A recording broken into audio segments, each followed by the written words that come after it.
Hello and happy Friday, and thanks for tuning in to RadioFreeRhinecliff.org. And this show in particular, correct me if I'm Norman, I'm your host Norman. I'm thrilled to be here tonight with Jen Hammoud and Matt Rosenberg, the people who make this fucking station go every day. Is it every day? Is it actually every day, or is it like one day a week? Or how much y'all work on this? The shows stream only on Fridays right now, but there's many shows put up during the week. So there's production during multiple days of the week. Okay. When you say streamed on Fridays. In other words, live right now, what we're doing at this moment. Oh, and how many, apart from this show, how many live shows do you have? We vary just a couple of live shows. We stream all day, but they're already recorded and they're not live. Okay. So on Friday, the streaming schedule is, when does it start? It starts at 1 p.m. and ends around 9 p.m. That's pretty cool. Yeah. So it's 8 solid hours of content, as they say. Yeah, and there's plenty of room to fit more programming in there. But more programming means more work for you all. Well, we have other programs which we don't stream that are just put up as podcasts, which we'll put into the schedule soon as they are more consistent. Well, help me out. What's the difference between streaming and podcast? Well, streaming is a linear medium where you're listening and you're not actually listening to it on demand. So I see. So I tune in at 1 and I listen until you go off the air at 9. Do you play the national anthem or the Star Spangled Banner when you sign off at nighttime? We do have a little tune, but it's not that. You'll have to listen to it. Now, when I was a kid in Cincinnati, I listened to WNOP, a radio station, and they had a license that allowed them to broadcast only from sunup to sundown. And it was the Jazz Channel. And at the end, every dusk, they would play the Star Spangled Banner. I mean, it's a great tradition in the old days. But I think we want to do sound effects after hours. I'd like to do sleep sounds. We've tried to get that show going for a while, but it hasn't fully worked out yet. And do you have similar sort of romantic radio remembrances about radio in your youths? Yeah, I listened to the radio a lot. I mean, I also listened by the time I was 8, listening to police scanners all the time. Love that. I thought I had some nerd cred being in marching band, but that's really up there. Yeah, no, I used to go to Radio Shack and buy the crystals because you had to buy crystals. Sure, Radio Shack was the bomb back then. Exactly. I remember the 50th, 47th, 49th precinct was 476.675 megahertz. I mean, I can tell you all the megahertz for each precinct. Okay, good. So. We're going to switch to Jen now. I listened to the Yankees with my dad on the radio. And do you remember the station? No. But I didn't have control over it. Wasn't like. Did you have your own radio or stereo or transistor or? I remember my cousin bought me this little pink radio. I think I got AM. And I could listen to like Casey Kasem's Countdown. It's like a Barbie. Did it plug in or did it take batteries? Yeah. You don't know. I don't you turned it on and it worked. Yes. Casey Kasem. Actually, I had a clock radio, so there you go. Okay. Because I had to set my alarm. And did you wake up to a radio station? Or was it a terrible alarm? I think 101.5 was classic rock in Rockland County. Okay. And when I was in... It's PDH here. It's PDH, yeah. So WPDH. I think in high school I was listening to that. But before that I was listening seriously to like Casey Kasem and just the Yankees. And I'm a different kind of nerd. Yeah. Not a music nerd. Yeah. and Matt, what were the stations of your youth? I mean, I listened to QXR, which was a classical music station, BGO, jazz radio station, KCR, jazz radio station. Those are the stations that I listened to as a radio and not police scanner. when there was nothing happening on the police scanner in New York City. Well, early on, scanners became much more interesting in the early days of cellular service because they were not encrypted. It was all open. It was on 905 megahertz roughly, and you could buy certain scanners which had restricted the cellular out of it, but then you could, and this is before the internet, but you could easily find the information about, in order for them to ship it legally, it couldn't actually receive it, but you then find out that if you just cut this one resistor that's literally has a little place to cut it, you then received the band. So you could listen to cellular phones, and that was the most interesting thing. You could listen to cell phone conversations? Oh, yes, for years. But where? Like all over the world, or just in your neighborhood, or in your building? No, it was within a couple of miles, actually. Your sister. No, you wouldn't.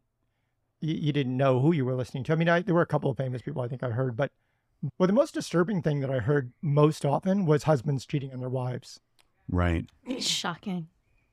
I mean, that was like a regular conversation. Wow. That sounds kind of sad in a way. No, it was really sad. Hear that it was enough. Consistently, it was. Well, because first off, let's go back a second. Could you ever identify whose phone it was and who was talking? No, not with my scanner. Wait, I see somebody's lifting up their glass here. Let's have a toast for your 100th show. 100th yes, congratulations. Matt made some cocktails before we went on air. And what is this? What are we drinking? I'll tell you really quickly. Oh, God, that is so delicious. I think it scared Jen, though. Yeah. It's a Hanky Panky. Hanky Panky. Yeah, Hanky Panky, which is a very old cocktail from, I think 1903. Made that for me I made before. it for you once before, but not on a show. Okay. I mean, not on this show. Not when I was on it. Right. But yeah, so I like this because it's the earliest, most famous female bartender who invented it. Oh, and who's that, pray tell? Ada Coleman, who was the bartendress at the American Bar at the Savoy Hotel in London from like 1903 to 1925. And she would serve people like Mark Twain. I want to know the dates during which bartendress was the way that female bartenders were described. I just made that up. Did you? Too bad, because that's a good one. Bartendress. So here's to the most famous bartendress. Oh, yeah. Her fabulous. Coley. She goes by Coley. Coley? Yep. Huh. I like that. So what I sort of get into, like asking about the radio, is because this is like a radio station, and on Fridays you have a live show or two or three sometimes. Mm-hmm. It's at those points it's a lot more like a radio station, and a lot less like sort of a collection of podcasts. Yeah. Podcast studio, yeah.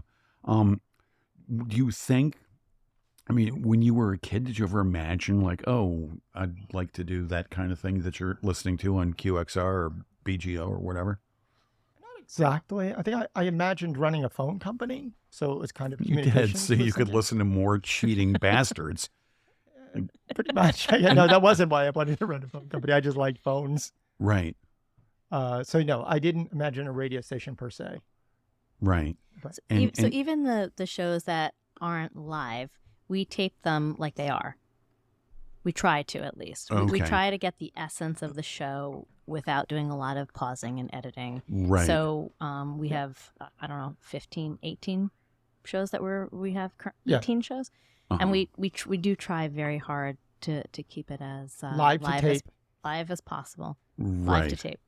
Interesting. Yeah. Now, I texted Andy Ostroy before we went on, and he said that he was home editing all night. He's got a popular show. Yes. And he records it here often with somebody who's calling in or vid chatting in. Zooming. Mm-hmm.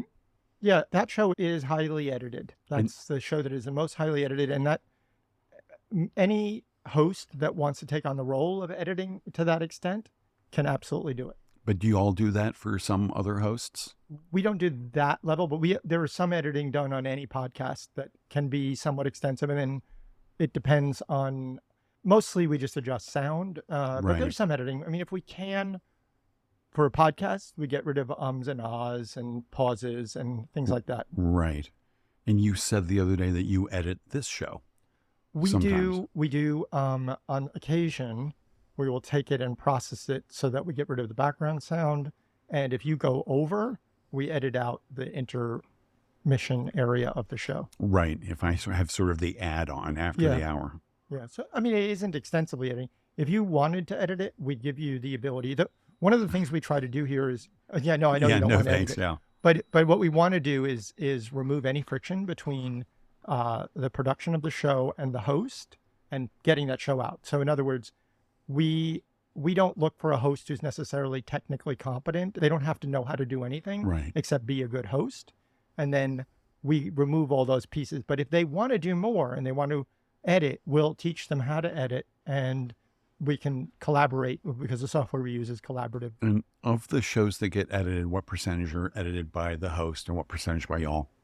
I'd say at this point, it's mostly us that does the editing, with the exception of Andy that does extensive editing. And then, we're actually building that so that as we bring new hosts on, that they learn how to edit when we bring them on, so that actually is part of, because some of the podcasts are very extensive interviews with somewhat prominent people, and we want those to sound as good as they can.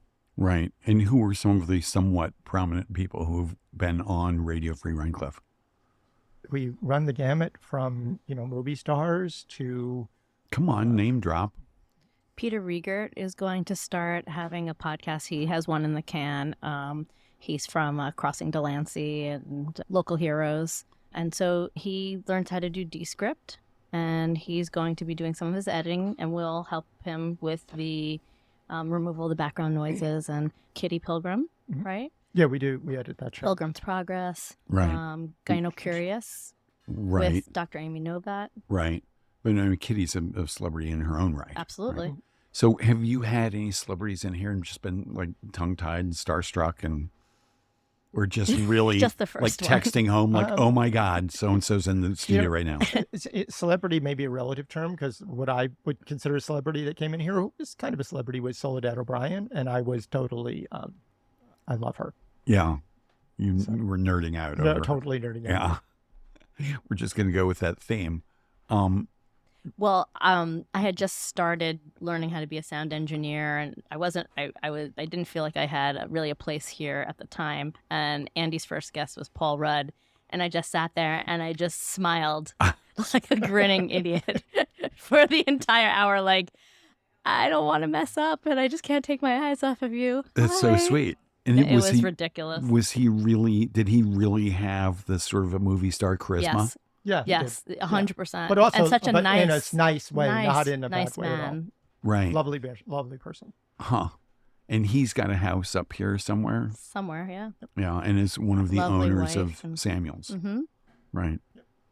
So nice. Somebody posted, might have been Andy, who posted today a picture at the county fair with of Ira's booth. Yes, I The remember. guy who started Samuel's. Yeah. Right. Huh. So you also get people who bring their pre-existing podcasts to you. Only one at the moment. Oh, really? Yeah, that's only Film Wax. What's that? Film Wax. Film And then Wax. Shark Only, Cuff. yeah, that's the only show that's pre-existing. And how did that happen? Why would that happen? Oh, good. Yeah. All right. I'm going to sit It's back and me, enjoy I'm my the problem. drink. What's that? It's me, I'm the problem. Well, admitting that is, do you want me to elaborate first on this, step. or do you- I met Adam because we went to the same sleepaway camp, and then I said, oh my gosh, you should come meet Matt. And then he was here, and he's like, this is great. And that's really, it's not really a complicated story. And he decided he wanted to bring his pre-existing podcast here and collaborate with us. And so, but I mean, so he has a pre-existing podcast. He said has a big audience, Yes. I'm guessing, for it. Yep. And so now that audience has come here. Yeah.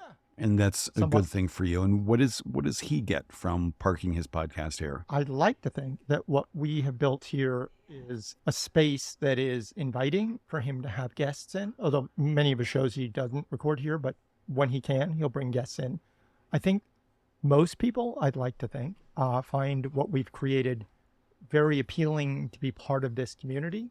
I mean, I don't just mean the community at large, but I mean the Radio Free Rhinecliff, like, home that we have right here in the back of the Epicurean. Right. So I think that's why she likes it. And as I understand it, you started this as sort of a community building thing. Yes, that was the whole idea. I mean, I think that I wanted... Can you share with the listeners who might not know the origin story? Yeah, the origin story really quickly, because we did another show on this a little bit. So I don't want to, for those we covered this, but I assume that not every everybody, listener has yeah. listened to every one of the 99 previous shows. Okay, well, this started during the pandemic. I thought we needed to build community during the pandemic because everybody was kind of isolated. Yeah. There were no bars open. There was nothing. So first I started by having a cocktail window at my house, and I would just randomly invite the entire hamlet over for free cocktails, and we'd make extensive cocktail menus, and my wife would do extensive decoration, and it became a thing a few times for special events, New Year's, the election of Joe Biden, things like that. Then we moved on, and then I approached Patricia and Cliff, who own the Epicurean, about potentially putting a radio station in the back of the Epicurean in a tiny little, well, I didn't actually have a space in mind exactly, but Cliff and Patricia came up. This space is so perfect. Yes, they came up with this idea as the place for it, and then we moved forward, and without going into too many details, that was the creation. And really, it was to bring the community together to tell stories, because really that's what it's all about, is telling stories. People tell their stories, and whatever podcast it is. We had Ken Burns on a show recently. Nice. And it was just an incredible interview. And he talked about all his movies, and all of his movies, he said, really were the same. And it was all to tell our story. It's interesting. And I think that's what we're trying to do here. And you had local documentary filmmaking star Robert Stone on. Yes, you had. As And well. he was Yeah. fantastic. Yeah. Yeah. There's just it seems there's no end to the local residents who are doing amazing things. Every time I think we might reach a wall, we're not reaching any walls that way, because not only do we still have Rhinecliff and Rhinebeck, but Tivoli is not that far away, and neither is Germantown. So we don't consider the community having to be within 500 feet of the room. Right. And it's online. It's on the interwebs, so people can listen to it anywhere. And I assume you have listenership numbers like in real time as it's happening, and also, who's playing it later. Yeah, I just was looking at the charts before this show, and we've exceeded well over 1 million hours of listening. Wow. And that doesn't count even all of the shows. So, yeah, shows are listened to. Some shows are thousands and thousands of times a month. Why would it not include all the shows? Well, because some shows are on different platforms. You have to combine them all. So some are Mixcloud, right? Some are on Apple, and I see. It's like Home From Here. Yeah, that's right, only on John Mixcloud, so Burton. that gets different analytics from other podcasts. Home From Here, an amazing show. With live and an music many amazing times. guy. Yes. Amazing songwriter and great guitar player. And I heard an amazing interview. Jen, you interviewed John Burton, the host of Home From Here. Well, at the very last minute, somebody canceled, and so I filled in. Yes. Thank Somebody, you. one of his guests canceled, Mhm. and so you all decided to turn the tables and you would interview him. Sure. How was that? It was fun. It's fun, right? It was great. I mean, it helps when you've spent a year with the person. You get a sense for them. It wasn't going in. And the questions were written out for me. Oh, I have that's to nice. create them Jen at is the very modest, as you know. But she was a great and friendly She is. interviewer. She's grown so much since we I know. I came in basically like a caterpillar, and here I am Caterpillar. now, a Now you're moth. a beautiful butterfly. She was so anxious about touching the knobs when she first got here. All right, let's keep it G-rated for my younger listeners. The alcohol's kicking in. Now, and I interviewed you early on, Mm-hmm. and one of the things that you said was that you were starting a fresh life, is that you were waving things in. You were saying yes to, you had a new policy to say yes to things. Yes. How's that going? Well, I got roped into this, and this is one of the best things ever. It's so Right. much. This is so much fun. I mean, it all started obviously with the porn with you. The porn often The starts alcohol there. really is kicking in. But how did you get roped into this? I don't know how we got to talking, and we were out. I don't remember. Did you just start the radio station with Norm? We had it for a few months before I met you. And Matt said, "I really think you should be involved." And I said, "I sure, but I don't have anything to bring to the table." But- and he said, "Sure, you do. This is one of Matt's superpowers. What did you used to do?" And I said, "I ran a foundation. I don't know how to do anything like this." And he said, "Oh, sure you do. Oh, we're gonna." And I said, "Well, I mean, unless you want me to have a fundraiser, I can coordinate that." He goes, "Yes, that's what we're going to do." And then we planned the menu that night. That's how we got started. And then slowly, he trained me how to be a sound engineer, and I started producing. And I don't, now I schedule, and I don't know. I guess I'm the front man for Radio Free Rhinecliff when he's not available. And do you have like a sort of staff positions? I mean, is it a corporation or anything like that? No, Will it ever be? I don't know. Part of trying to keep it what it is to keep it simple Right. and to try and maintain its extremely micro footprint and see what we can do with Micro that. footprint, like here in the Nook Yes, at the Epicurean. but in every way. I think I'd like to think what makes it special, it's really, obviously the space is super important, but it's not, the space could be anywhere and technically in terms of the equipment, but it's a combination of the space in the back of this store.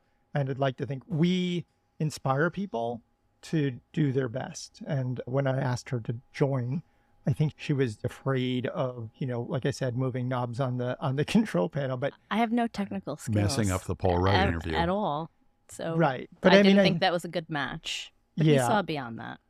Now, if any of the listeners wanted to hear the Paul Rudd interview, they would go to radiofreerhinecliff.org and click on Andy's show, The Back Room. Yeah, you could do that. You could also go to Apple Podcasts Apple or Spotify or Amazon or Google Podcasts. Where do you get the bulk of your listeners from, of those platforms? Apple by far. Apple, and people mostly listen on an iPhone or an iOS device, I should say.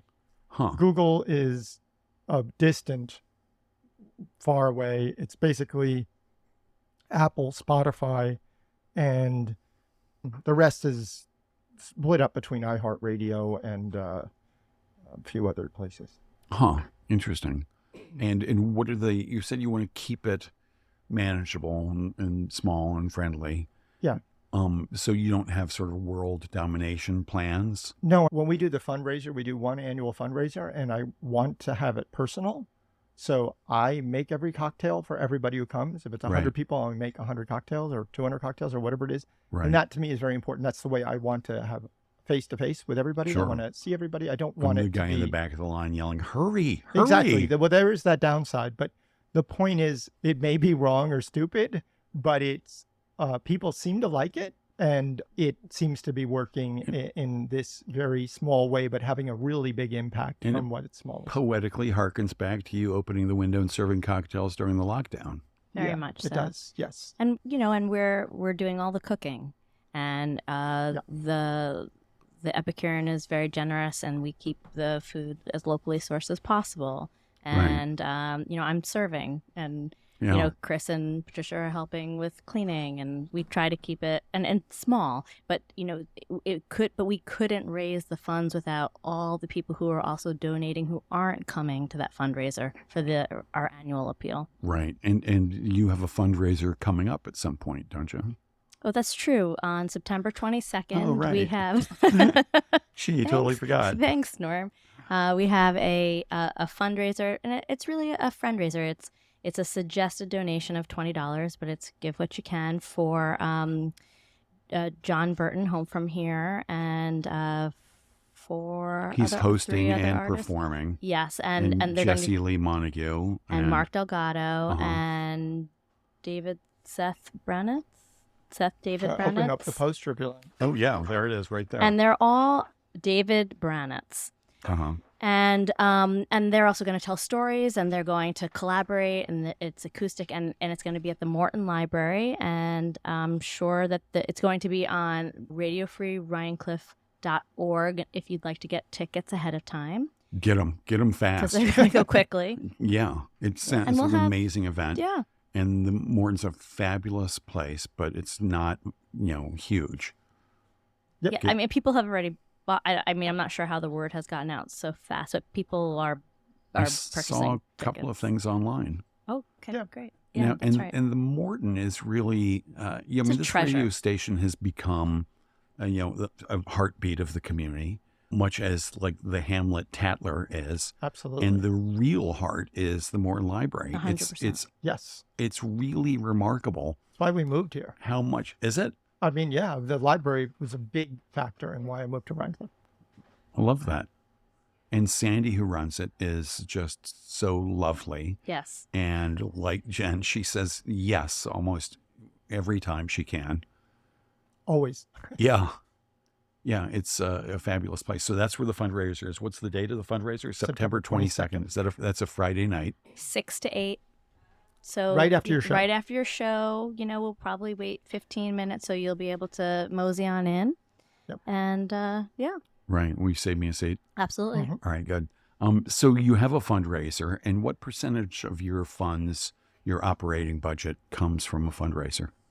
All of it. All of it. We don't. I mean, we don't have advertising. It's all. We don't pay anybody. but you have Everyone's a volunteer. You have a donate now button somewhere on the Yeah, site. No? I mean, covers the cost of it. There are expenses, We but have I mean, licensing fees. And there's fees for all the different equipment. software streaming services, equipment. The microphone you're using is $400. The things like that. soundboard. And Lights. licensing fees, what are they? Yeah, there's fees for all the services that we use, and there's just basically it's not a lot. I mean, when you consider what local media has to raise to fund the kind of fundraisers people are usually looking at are in the six figures, we're in the barely $10,000 a year figure. We need The five probably figures. something around. I guess it's probably like 12 to 15,000. Uh-huh. I mean, we may expand that if we do something bigger, but right now we're not doing that. But do you discuss what that might look like? Yes, we have. And what might that look like? You mean expanding it? Yeah. I mean, really, it depends on so many factors that I don't know yet. I like the way things are right now in terms of the success of the programming and the podcast. And Right. so I think individual hosts may be interested in getting sponsorships, and we encourage that if they want to, for them to make a stipend of some type. Right. That's totally fine. Huh. I'm open to have a host, a patron. For Like, sure. I don't know, like $5,000 a show. Why not? Five, Kind 10. of show. Yeah. Something. Well, Enough. we weren't enough. thinking of numbers quite like that, but more Yeah. power to Yeah, you if you find that shoot for patron. shoot for So the stars. we should find a patron for your game show concept. Oh, Yeah. man. We that's need to work on that. That's That so much just fun. moved back to my sort of like intellectual front burner last week. Yeah. The game show. That would be great here. Yes. Well, it's it could. I have not had the aha moment that allowed me to envision exactly how it's going to work well on radio, because I shot a pilot. Yes. And I'm a visual person, and it was very visual. I have moments where I'm like, oh, here's how it could work on radio, and then the next time I'm like, it could be better.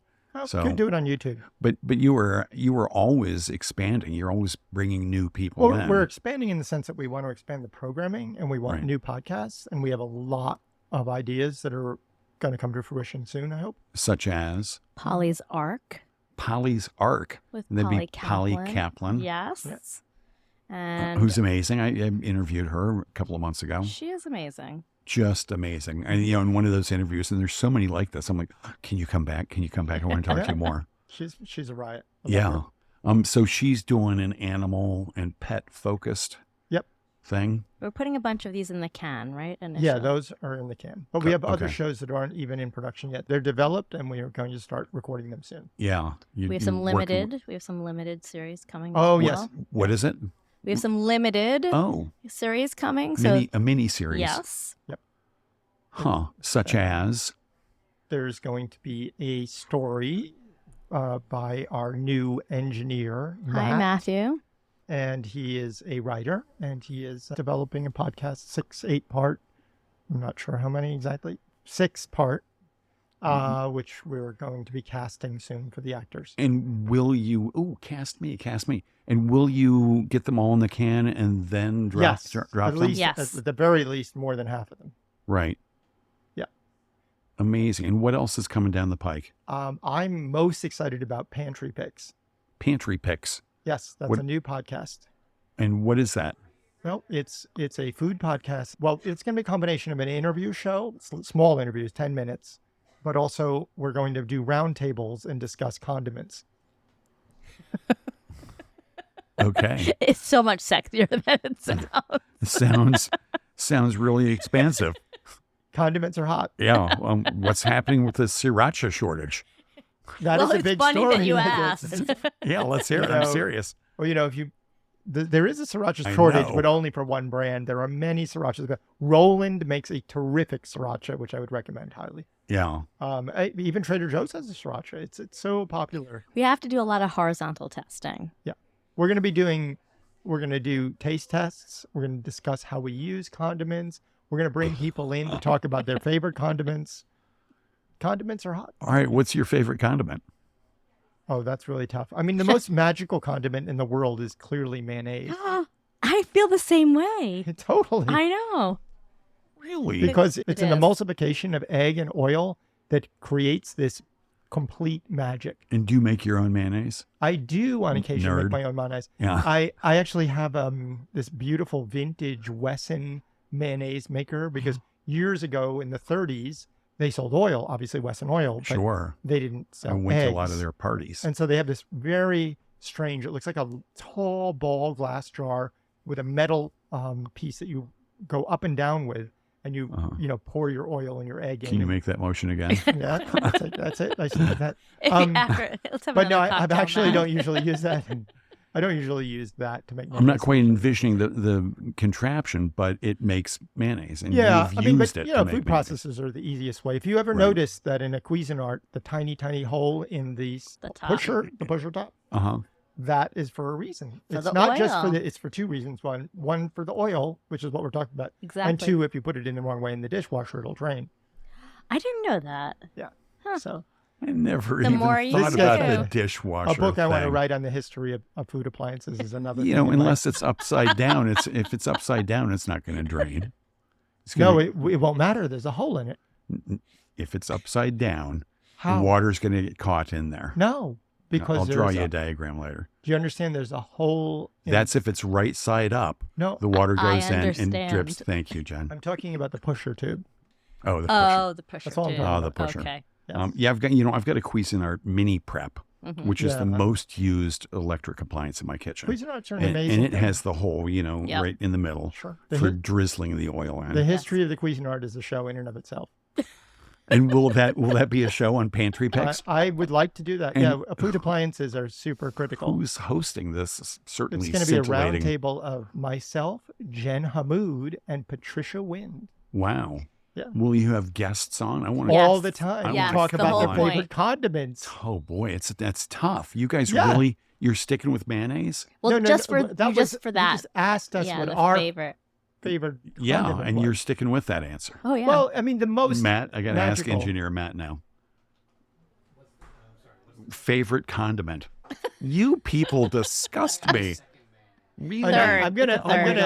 God. There are two kinds of people in the world: the kind that absolutely think mayonnaise is magic, and those who actually hate mayonnaise. Are you a hater? I tell the truth. You know, You don't like mayonnaise? I don't like mayonnaise at all. I put it in my tuna fish Wow, salad. you are actually a hater. I'm not a hater. No, you don't. You just said you This is don't not- like mayonnaise at all. Unquote. I put it in my tuna salad. I use it in various things. You don't understand I mayonnaise. mix it with siracha. Yeah, that's You that's can mix it with magical. stuff. anything. But that's But how you you can make a mix it with good. anything. Gross. But you What that's is how you make a aioli? good crab cake. Gross. Also gross. Aioli is gross. Unlike A1 sauce. Ay, which ay, is, ay. Now I forget. You don't eat salmon, but do you eat crab? Like Can that's we how you can make we a cut magical this part crab and cake. put it right into the first episode? we of can't. Pantry Pick? Hi.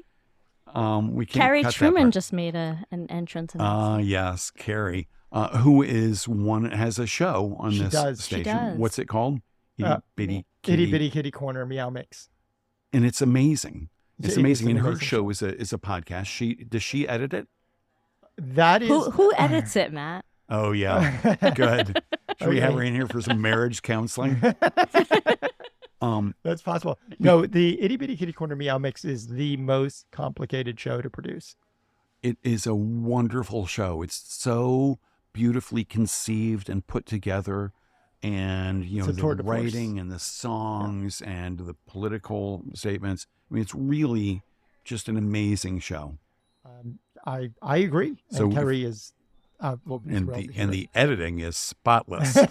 No, it's a Whoever's doing very that, Yeah, Keep up the good whoever. work. Yeah. no, we both work on that together, and it's complicated. And it's complicated. So what the status says on Facebook, Complicated. it's complicated. So how long, for example, do you think you spend editing that show between the two of you? A 1 hour. The show's about an hour. I Yeah. think I think that show to produce one hour show is like 8 hours work at least Of editing, of all the production. Yeah.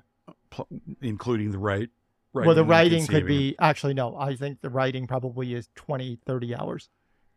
And she'll have a topic she's talking about. Then she'll have a song that sort of relates to that. Yes. Yes. And how do you play these songs? They're copyrighted songs. No, because we use Mixcloud for that show, which we pay the licensing fee for. That when you're getting to the licensing fee, Mixcloud allows us to pay for the licensing fee for actual commercial songs. Okay.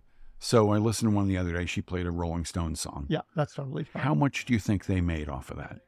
A penny? A penny. Half a cent? Right. And do you think, other artists, like, say, Daniel Johnston, would make the same amount? No, I'm sure there's different deals that they make. I mean, right.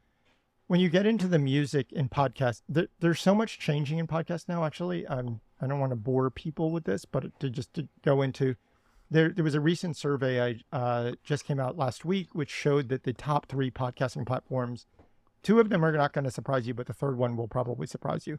The first 2 are Apple and Spotify and Apple. And then the third is YouTube. And so what we're seeing now is a merging. And actually today, a survey came out, and a respected survey, for the first time in history, non-linear listening exceeded linear listening in the United States.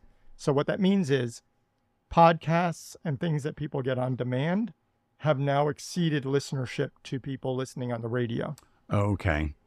So non-linear means you listen to it whenever. Yes.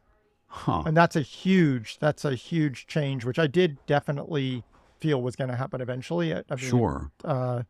That's why radio stations that are terrestrial, they're going to have to do something, because the cost for the antenna and the transmission and everything, it works great in the car, but as streaming becomes so much more prevalent through, satellite and internet in the car, that becomes less important. Right. And for Radio Free Rhinecliff, for example, I'm guessing that your nonlinear listening is like 99% of 99.9%. Is yes. it? So right now, like, how many listeners do you reckon we have? I 10, I 12. can't look right now, but usually your show gets about 10 to 14 listeners live. I mean, you get many more afterward. Right. So many more. I'd like to thank each and every one of you for tuning in. Thank you. But I kind of love that. Like, can you imagine there's just a dozen people? Isn't that kind of amazing? It's very intimate. Yeah. Yeah. Intimate. Yeah. Huh. So here's a question for Jen. What have you learned? What has been the surprises? I mean, when you signed on to be doing this, look at Matt staring you down. When you signed on to do this, you had certain thoughts about what it would be and what it wouldn't be. No. What if that's not true. You had no expectations? None. Zero. Amazing. Yes. So it's so un-Jen-like. So it's an impossibility that it fell short or exceeded. No, exactly. Because you had zero correct. And I got to ask, are there many other parts of your life that you have historically approached with zero expectations? No. No. No. Child raising? I know. I always had expectations. Yeah. Romance? Yes. Yeah. Always high expectations. And you had a career as a speech pathologist. Oh, yes. Once upon a time. So true. No, No, I did. Yes. Expectations there? That's a great question. Thanks. No, I don't think I really. No, I didn't have expectations there. I was more in the moment at that point in my life for that. Interesting. And another question for you: What would you say are some of the most amazing things you've learned from guests? Because there's been so many guests in and through here. That wonderful, wonderful question. I'm not sure I think I've learned more from. I like watching the hosts. I like watching how different hosts prepare. I like watching their style. I think that's been the part that's been most interesting to me. The guests are fantastic, and there's an arc, right? And I think what was really interesting to me recently was in the back room, Andy had brought in people who were different from different backgrounds. And there were so many things that I hadn't thought about, being like, a somewhat privileged white Jewish person from New York. And I felt like it allowed me to think about things from a different point of view. But watching the hosts are different because everybody comes prepared differently. Right. But the common thread is how all the exceptional hosts are really good listeners and then can adjust from where they started to where they go based on the responses of their Right. people. Yeah, and for me, that's what research does. It allows me to get from point A to point B through points that you're going to lead there. And the research defines those points. It's like, oh, you did this, you did that. Huh. So do any of the hosts just not prepare and then just wing it? I think that has happened from time to time. Right. Occasionally, I think that does happen. And have you had, there's a question for Matt, have you had notable flops, like shows that you recorded? Or I guess if you're recording them, you can just re-record them or never air them or whatever.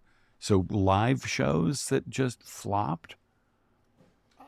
I think you can answer that question better than I can. I'm not touching it. Are you kidding me? No, we haven't had any live shows that really flopped. I mean, I think there's been at least one show which I decided we wouldn't air. That's happened. Uh-huh. And why was that decision made? It violated the very few rules that we have at Radio Free Rhinecliff. Which rule in particular?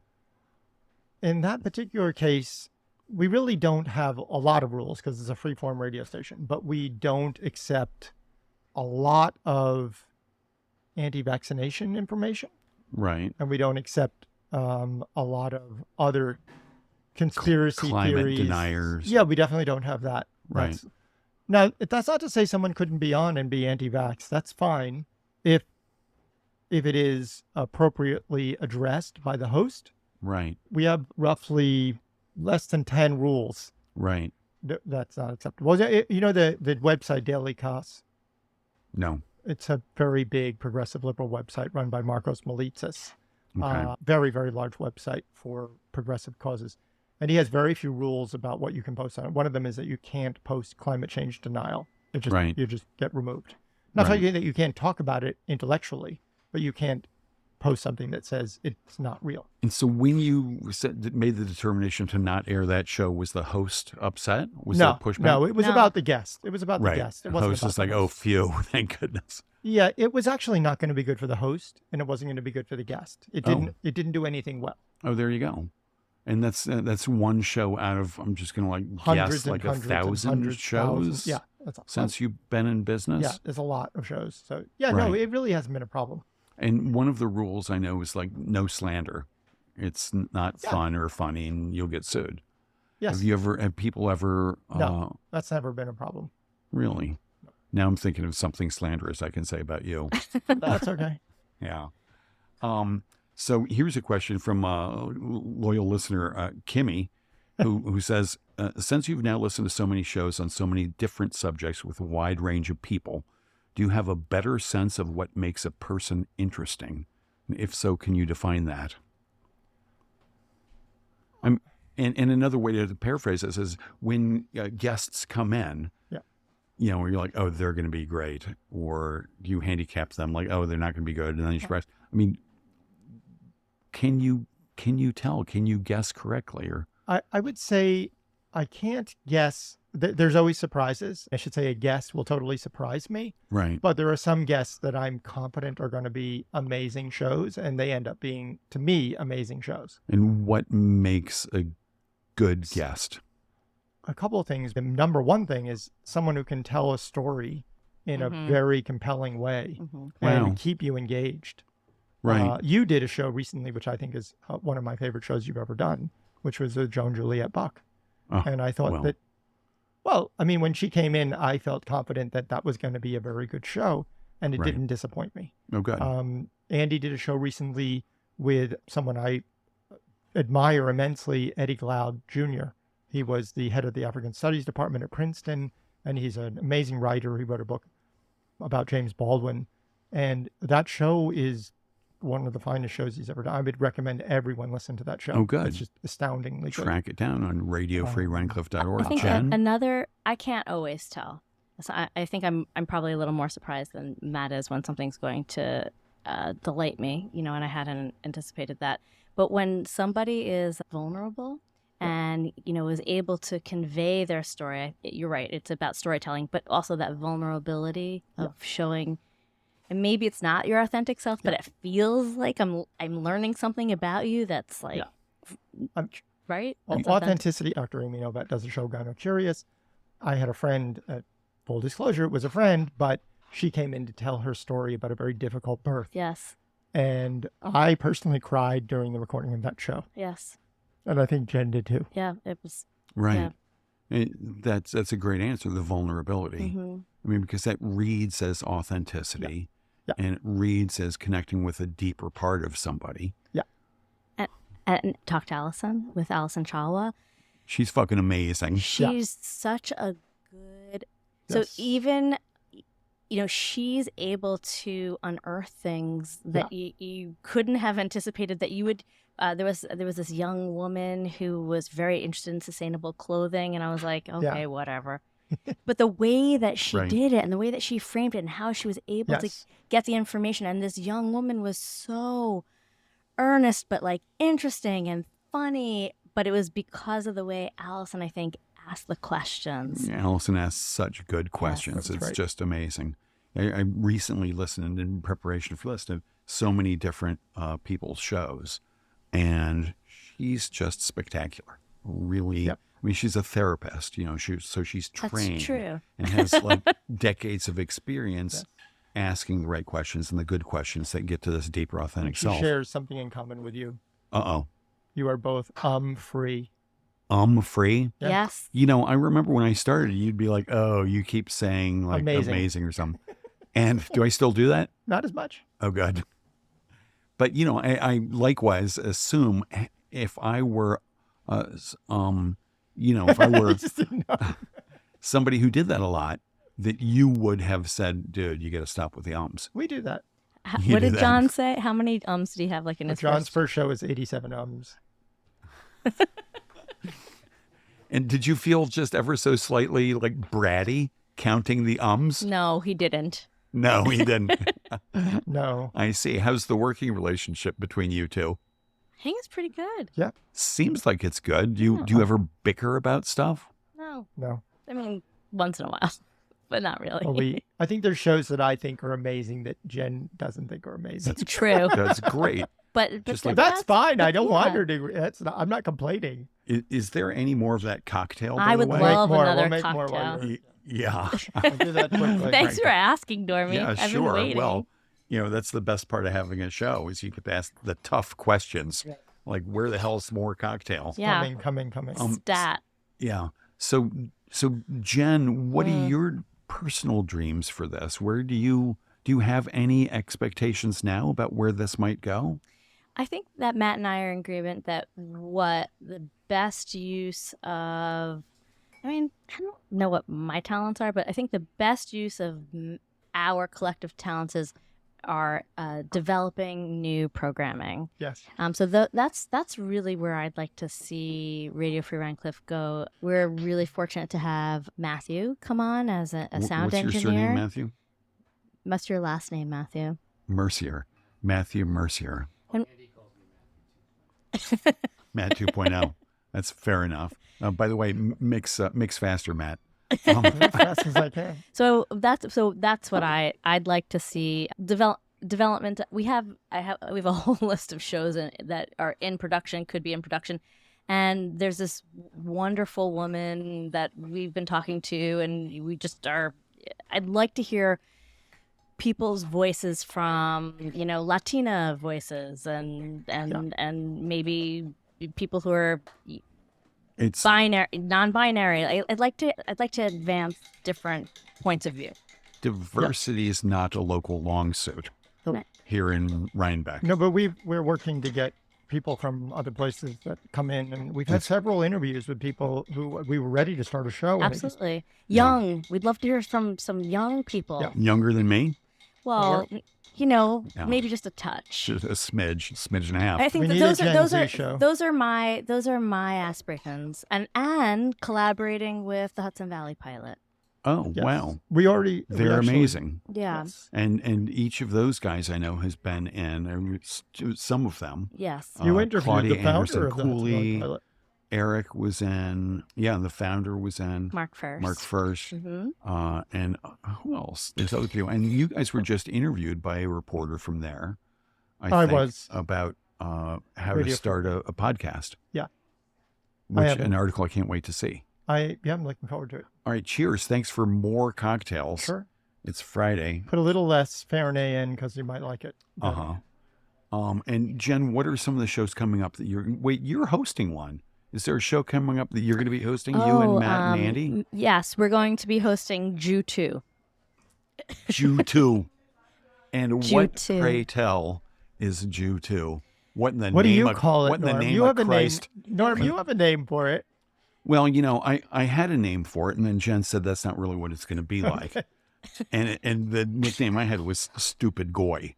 No. Because the way it was described to me, I thought it sounded like you were going to have 3 Jews and 1 non-Jew. Yes. That's accurate. And kind of quiz the non-Jew. No. But I must have It's misunderstood. really about our own mishigas, our own craziness. Mishigash. It's about us. Can you spell Mishigash? Nope. Can you spell tchotchke? Nope. We can ask because AI it's to do all from another language, so Yeah. it's bastardized. But it's a language that you grew up Yiddish? with. I'm guessing. I mean, I had did. I spent 22 years in New York City. I started hearing that language when I was 22. Sure. And as a writer and interested in words, I didn't really know they were Yiddish or Jewish words. I just thought they were words. And I did, because coming from Cincinnati, we didn't really hear any of that. Sure. Huh. So that's going. So that's going to be a lot of. What's the show going to be? It's a loose concept, and it's going to be funny, and it's basically like topics that range from rituals.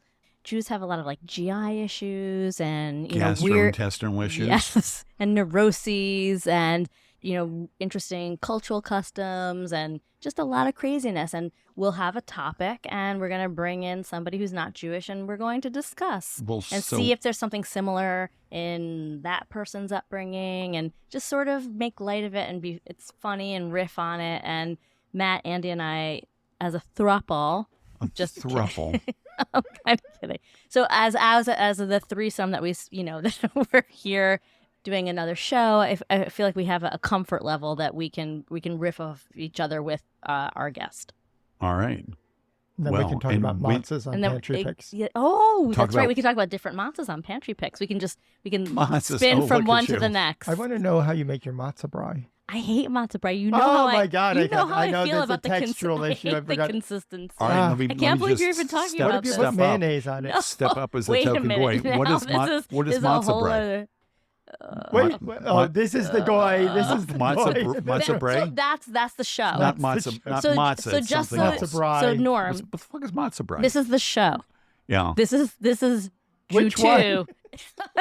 This is Jew 2. So this is like a preview. Yeah, of this Jew is 2. it. You just accomplished Exactly. what we're looking for. Yes. Well, your incredulity just now really reeked of stupid goy, which is what I thought the show was going to be, and which Jen assured me it was not going to be. I'll drink to that. Okay, Thank cheers. you. Do you want to talk about Matzah brie? I can't even. It's going to make me gag. I can't even. Matzah brie is Discuss amongst yourselves. It's an amazing breakfast and should only be made with the proper matzah. But essentially, Stripe. matzah brie, stripes, exactly.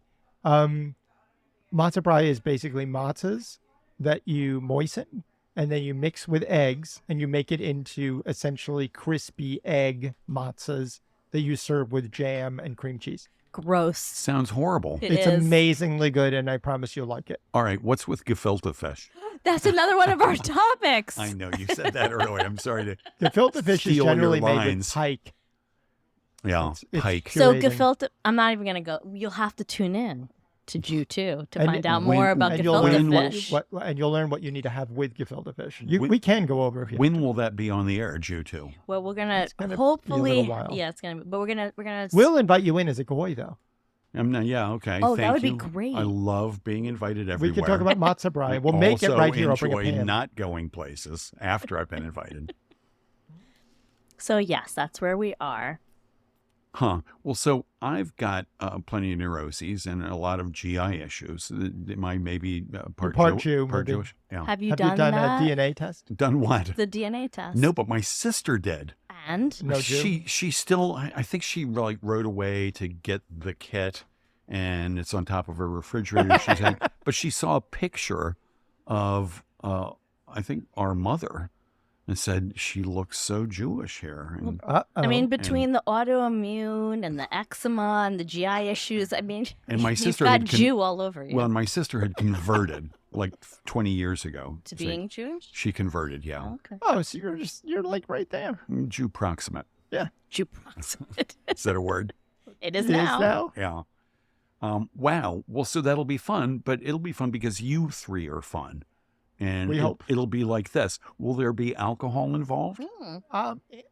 Andy doesn't drink. Andy doesn't drink. Mogan David. No, I think it's going to be sober. One of the special things about your show is having cocktails at every show.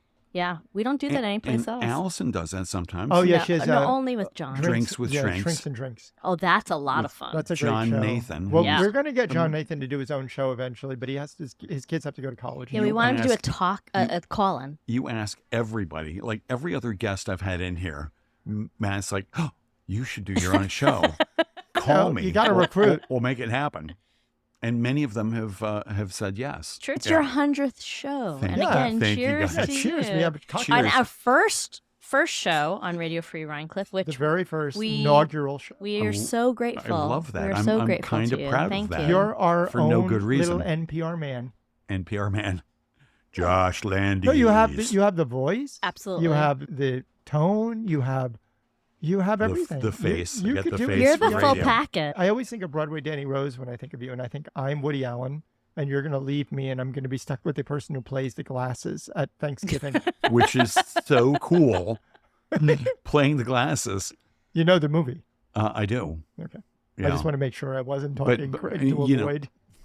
To a goy, did you say? No, Woody Allen has broad appeal, or he did, until whatever, 20, 30 years, a long time Well, ago, that the Woody Allen hoo-ha hit the the... Sun Yi effect.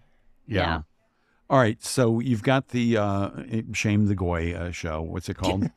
I'm Jew I'm too. fine. Jew I'm fine too. with Shame the Goy. I'm okay Yeah. with that. And what other interesting shows are coming down the pike? The campaign companion. The campaign is going to come back in 2024, which I'm beyond ecstatic Who's about. going to do that? Kitty Kitty Pilgrim. Pilgrim. Okay. Huh. That's great. We did one in 2022. Campaign. That's going to be amazing. Yes. It's She's the real deal. Yeah. She's like my hero. Right. She's just the loveliest person. Has she been interviewed on Radio Free Rhinecliff? No. No, maybe Ooh. we could arrange that. Ooh, pick me.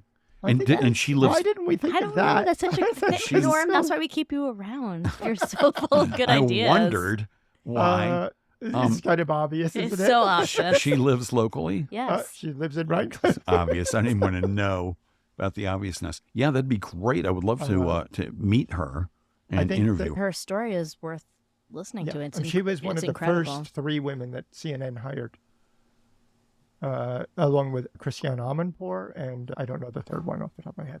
Right. She's incredibly accomplished. She's doing this amazing thing on Radio Free Rhinecliff. Which her show, Pilgrim's, Pilgrim's Progress, Progress. is fantastic.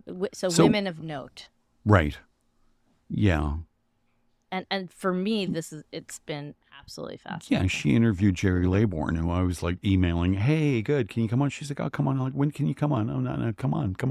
And next thing I know, she's being interviewed by some, like, nobody named from CNN with no interviewing chops at all. No, she's never interviewed anybody, I don't think. So why... Only half the world's leaders. What is her interest after, like, having such an enormous stage? That's a great question. And coming and doing this thing on Radio Free Rhinecliff, where even if she does great, she's going to have a few thousand listeners. I don't think that's her motivation. That's my question. What do you Obviously. think it is? I think people like the opportunity. I think it was Joseph Campbell, the mythologist that actually lived in Woodstock in the era of the 1930s. And he then taught at Sarah Lawrence. And he said, he said a lot of things, but storytelling was his forte. And he said, vital people will spread that vitalness to other people. And essentially, I think that's what we try to do here at Radio Free Rhinecliff. I hope, at least that's my hope, and I think we're doing it. We try to inspire other people like you, like Andy, like Allison, and like Kitty. I think that our joy and pleasure in doing this is contagious. And I'd like to think that that helps people want to participate in this. Nice. My paraphrasing of the Campbell thing is enthusiasm is sexy. Yeah, that's exactly right. You know? So I think that spreads, and it's easy to, if people are going to have fun, I mean, that's number one. If we're not having fun, this thing shuts down tomorrow. And do you get, nope. We're having fun, don't worry. Oh, phew. I wasn't sure. Social cues, not my forte. So do you get much feedback from your listeners? We get a little bit of feedback. I would say it's 97% very positive. And then there's always some crank. I want to see the cranks. Do you get many complaints about my show? We've never had a complaint about your show. I need to work harder. They clearly don't know my email address. Well, there's a link right on radiofreerunning.org. We got a compliment last week with a rerun. Yeah, well, it was a rerun of you. I don't know why that was a compliment. Deeply fascinating human being in so many ways, most of which I'm not going to mention because, I like doing this thing. Mm. But yeah, I mean, you said people were, somebody was talking about the lock, your life with locks and your love of locks and you being a locksmith. And, we could talk more about locks. And Matt's one of the most unusual people I've ever met. Yeah. Because his knowledge of so many subjects is incredible, useless information. That's funny. True, but also deep. The depth of your information and it's solid.